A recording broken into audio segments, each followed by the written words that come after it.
په جرمني کې د افغانستان د بن په قونسلګرۍ د فساد، بېنظمۍ او غیر مسلکي چلند تور پورې دی او دغه فساد او بېنظمي له هغه وخت نه راشروع شوه چې د دې قونسلګرۍ چارې د افغانستان اسلامي امارت یا په کابل د حاکمې ادارې لخوا په لاس کې ونیولی شوې. په دې باندې تفصیلي خبره کوو. یوه یادوري کوم چې دغه خولۍ نن د هغه افغان ځوان لپاره ده چې د کابل په پوهنتون کې د دې خولۍ له وجې رټل شوی دی. اصلي موضوع ته راځو. کله نه چې د اسلامي امارت لخوا د بن د قونسلګرۍ چارې په لاس کې ونیولی شوې نو د دغه قونسلګرۍ آنلاین د اپاینټمنټ سیستم یا د وخت د اخیستلو سیستم په خپل کنټرول کې ونیو او دغه نه بعد دو په خپله خوښ خلکو ته وخت ورکوو او دغه وخت دلته خرڅیږي له 200 یورو نه تر 400 یورو پورې اوازه ده چې دو دا وخت خرڅوي. راځو مخکې له دې چې په دې باندې لا خبره وکړو لنډ درته دغه قونسلګرۍ ویب سایټ ښیم او د نورو قونسلګرۍ ویب سایټ هم راسره وګورئ. دغه ویب سایټ د افغانستان د بن د قونسلګرۍ لخوا جوړ شوی دی، تازه او نوی جوړ شوی. اوازه دا وه چې دا د یو پاکستاني آی ټي انجینر لخوا جوړ شوی دی کوم چې بیا وروسته ثبوت وړاندې نه شو. دې کې په اوله صفحه کې واضح لیکلي دي که چېرته تاسې آنلاین وخت نشئ اخیستلی یا ضرور هم پکار وي نو راشئ موږ درته قونسلګرۍ کې درکوو، یعنې خرڅوو یې در باندې د هلکانو په وینا. هلته د وزارت په نامه یې کوم برخه دو جوړه کړې چې وزارت نه وخت واخلي بیا 200 یورو نه تر 400 یورو پورې له خلکو نه اخلي.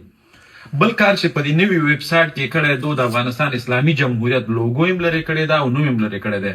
پخوا کې تاسې د افغانستان د منشن قونسلګرۍ وګورئ چې د افغانستان په لوګو بیرغ او د افغانستان په اسلامي جمهوري سیستم باندې یادېږي او همدارنګه د برلین سفارت هم د افغانستان د اسلامي جمهوریت په نامه یادېږي. خو دو دغه خپل سیستم جوړ کړی دی او په خپل واک کې نیولی دی. د دې تاوان دا دی چې دو کله دا سیستم په خپل واک کې ونیسي نو په خپله خوښه دغه وخت خرڅوي په خلکو باندې. د دې نه وروسته دو له خلکو نه د پاسپورټ لپاره پیسې په نغد اخلي کم چې په منشن او نورو ځایونو کې آنلاین کارټونو په واسطه اخیستلی کېږي دو په نغد دا پیسې اخلي تر څو فساد ته پکې لاره هواره شي. په دې قونسلګرۍ باندې دا تور دی چې دو د دغه فساد لپاره سیستماتیک کار کوي. کله چې دو خپل ویب سایټ ته لاړ شي نو وختونه اویلیبل نه وي، یعنې ته نشي کولی ځان ته پکې وخت واخلي او دو تا مجبوره کوي چې راشي او دو له د وخت اخیستو لپاره پیسې ورکړي. ویل کېږي چې دې قونسلګرۍ ته د امارت لخوا د متوکل په نامه د یو چارواکي زوی چې تعلیم یې په اسلام آباد کې کړی دی او ډېر وخت په دوحه کې دغه چارې سپارلی شوي دي کوم چې د افغانستان اداري سیستم، د افغانستان کلچر، د افغانستان د